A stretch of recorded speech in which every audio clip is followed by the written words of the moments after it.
Hello, folks. Welcome to another episode of Wu Says. This is where we talk about, we get real about the US, China, and everything and everywhere in between. It's two superpowers, but it is one global story. Now, for decades, China has defied expectations and maybe even defied gravity a little bit because they have been growing faster, building bigger, and catching up quicker than anyone expected. Now, the question is, this breakneck pace seems to be slowing. So, has China hit a ceiling? Or is this just the next phase of the evolution of the Chinese economy? Joining me on the show, I'm Melisa Idris, and joining me today is Professor Wu Thye, who has been studying US-China relations long before tariffs became headline news. So, Prof. Wu, let's look at China's economy once again this week. And we know the growth story has been remarkable, but it seems to be entering a different phase now, the economy. And, critics are saying that there's a slowdown. So what do you think? Is there, what's behind this trend, this slowdown of the Chinese economy? Is it the end of the China miracle, as some are saying? Well, I do not think it will be the end of the China miracle unless China makes some very serious mistakes. First of all, we have to remember that the Chinese economy grew at over 10% a year from 1970 up to 2012. It is unrealistic to expect that the country could continue to grow at 10% a year for the next 30 years, for the simple reason that a large part of the growth occurs because China started out very far from the global frontier of technology. So China started with a very backward level of technology, and when it opened up, it entered the global market of technology. So it's able to buy technology, look at what other people have done, and they have drawn the correct lessons and went ahead, and it grew at 10% a year for the first almost 30 years. That has to slow down, largely because as you get closer and closer to the global technological frontier, your gap is not so big anymore. So everything you do is have less of a bang than before. Yes. So which is why in 2014, when Xi Jinping came to power, he pronounced that China has entered into a new normal. The new normal means a growth of roughly 7%, down from the 10. But what we have seen in recent years is much lower than 7%. 2023, 2024, it is less than 5.5. So it is unnaturally low. And the IMF has predicted that 2025 will be less than 4%. So I do think that China is been growing below potential from ever since around 2018, largely, and it could easily grow back at 6% instead of the present 5. Officials in Beijing are striving for economic expansion of around 5%. So that's the official target. The question, I mean, still impressive, but nowhere near the 10% that we once saw before, or the 7% of the new normal, as you mentioned a bit earlier, Prof. What do you think are the biggest threats that stand in the way of China achieving at least the 5% they're aiming for this year? Oh, I think the threats are, well, let's use today's terminology of the internet age. So if your computer does not come on when you turn it on, it could be hardware failure. Hardware failure in this case would be due to flaws in the economic structure. So that is bad economic management. And as long as that continues, the machine doesn't turn on. There's hardware failure. The other possibility is what I call a software failure. A software failure is when, because of social political instability over governance, such that people are fighting, and so growth is not possible when there's social disorder. That's what I call software failure. Now, if you turn on your computer and it is not hardware failure, not software failure, what would it be? Most likely you forgot to plug in the electricity. This is what I call the power supply failure. Largely because hardware and software is inside the computer, which means inside China. Software, a power supply failure would be the external environment prevents you from growing. And there are two kinds of external environment. One is the natural environment, like running out of water guarantees that you cannot grow. Okay, and in the long run, if there is great biodiversity destruction in the years before, the food chain is threatened and you cannot grow. That is the natural environment. But then there is the international diplomatic environment, which is what we are seeing. The trade war that we are seeing is what I call a power supply challenge to the Chinese, because the Chinese needs the external market in order to reach the economies of scale to be able to keep production costs down and allow them to continue to purchase new technology and raw resources from abroad.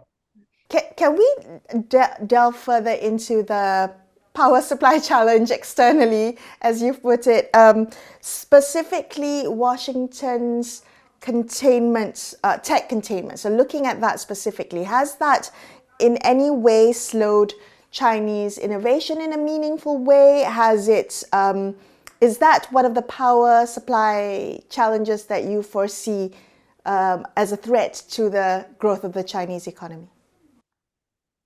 Back in 2014, I had predicted that the greatest threat to China does not come from what I call the hardware or software failure, because hardware and software failure involves you opening your eyes and see how other countries have dealt with them, and you do the same accordingly.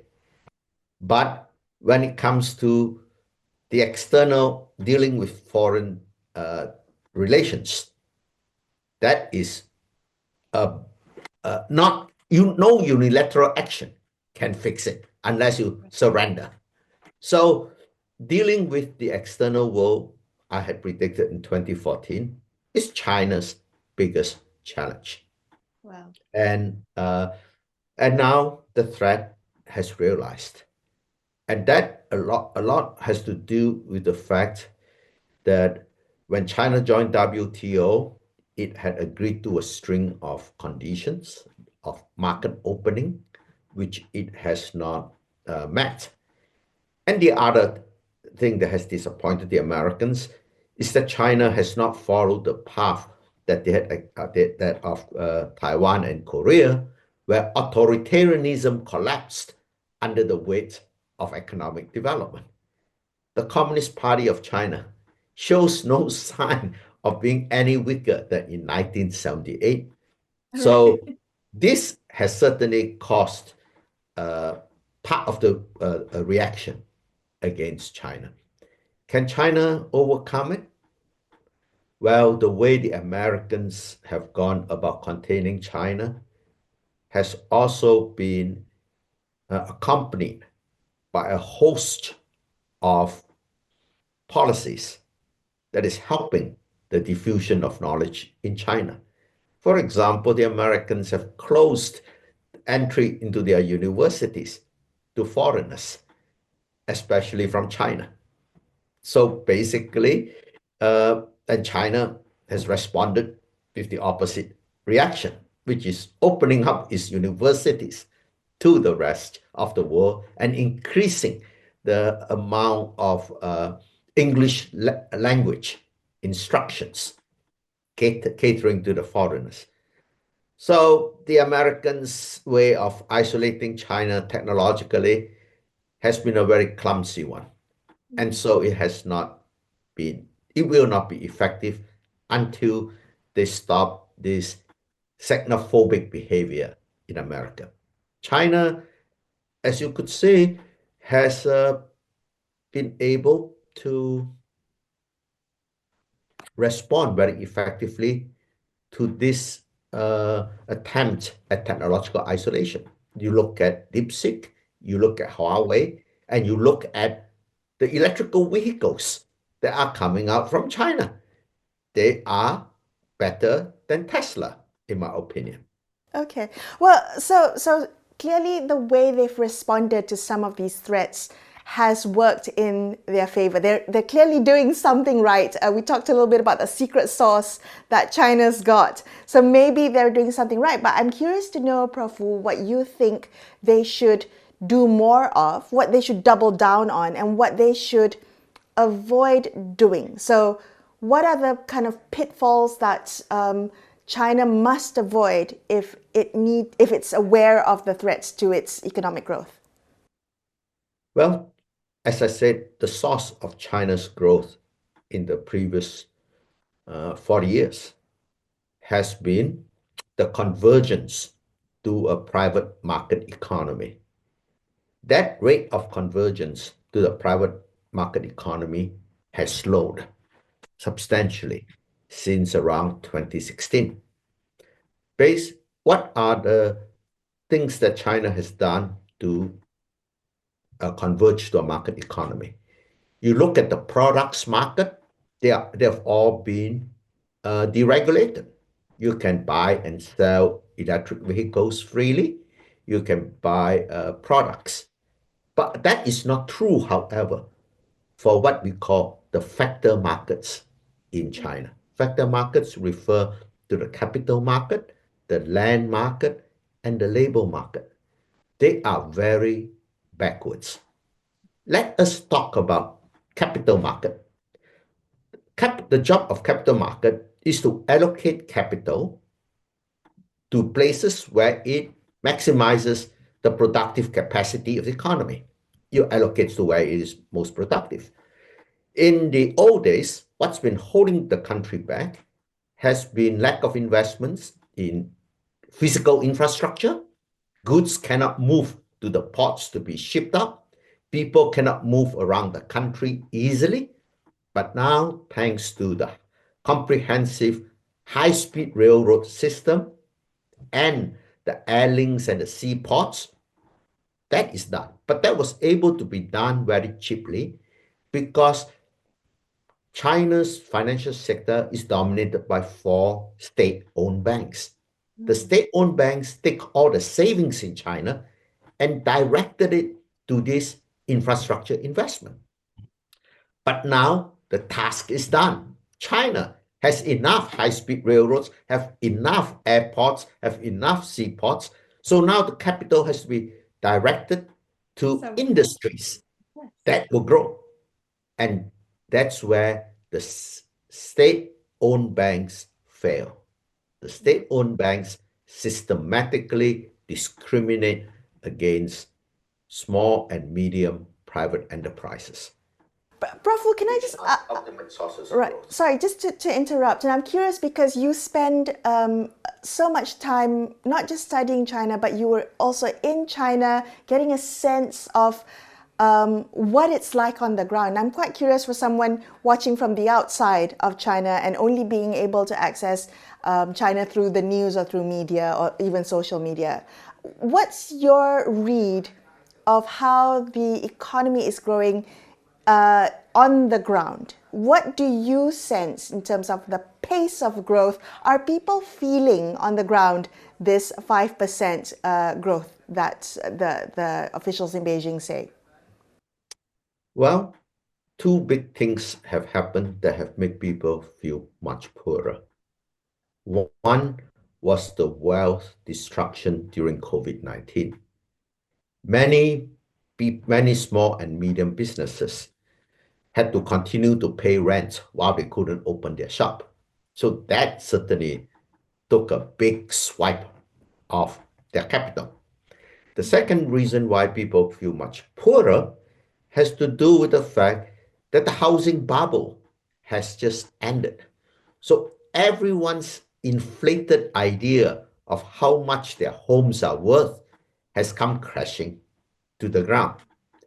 And because of the housing bubble, there has been an overbuilding of residences. So that sense of wealth is not going to come back quickly because the price of housing is not rising. But there is one very important reform that China must do, which in order to regain its mojo. I think the strange part is that people are not allowed to move around freely in China. In Malaysia, if you are living in rural Kelantan and you wish to get a job, you in Kuala Lumpur, you pick up your family and everybody goes and stay in Kuala Lumpur.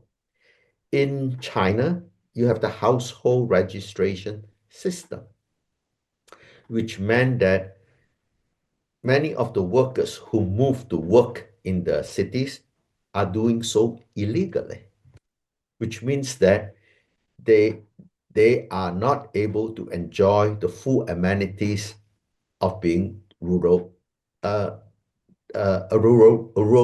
urban residents. Like your children cannot attend the public school. So and you are not entitled to the hospital services of the city. So that is, in a sense, second-class citizenship.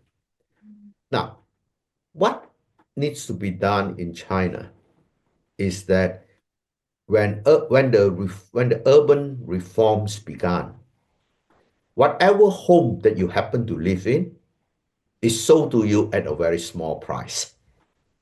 So that means that there's privatization of housing in urban China. That happened in the early 1990s. But in the case of rural China, the land that the peasants hold cannot be freely sold among themselves. It is still owned, and they are not allowed to move to the urban areas and receive the same privileges as other urban residents. I think that is a very unfortunate restriction from the period of central planning, and that should be removed. And if that is removed, just think of the recovery in housing. The people from the rural areas will move to the urban areas. And not only that, they'll be able to sell their land and have the capital to start businesses. Now the land that they have, they cannot use it to get a loan to start a service, to start a new business. Wow. That's the next big reform in China is not just the banking system, where I say you need to have small and medium banks so that to allocate capital more efficiently and more fairly to small, medium enterprises. You also need to have reform of rural land, land to the tiller, finally, after the revolution in 1949, and allowing people to vote with their feet to be able to go to the urban areas, which is traditionally in every society the ticket to social mobility. But right now, if you have children, your children cannot go to an urban school. And we know that in many cases, the best urban school is worse than the worst urban school because it's very hard to get good teachers to go out to the rural areas. So I think this unleashing of the productive forces from the rural area could lift China to above its 5% growth.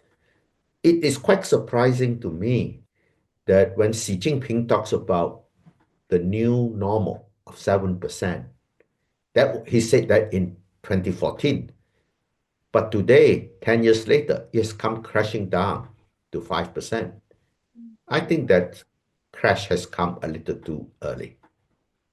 I believe, but of course, as you said, there's one surprising thing part you must notice about China.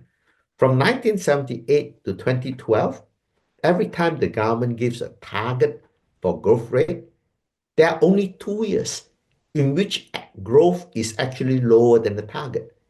In all the other years, the growth is always above the target because it shows you what a good government you have. We exceed what we tell you we deliver. Exceeding expectations. Prof. Wu, thank you so much for being real about China, about US, and everywhere and everything in between. That's it for this episode of Wu Says. I'm Melisa Idris. We'll see you again next week, folks. Bye-bye.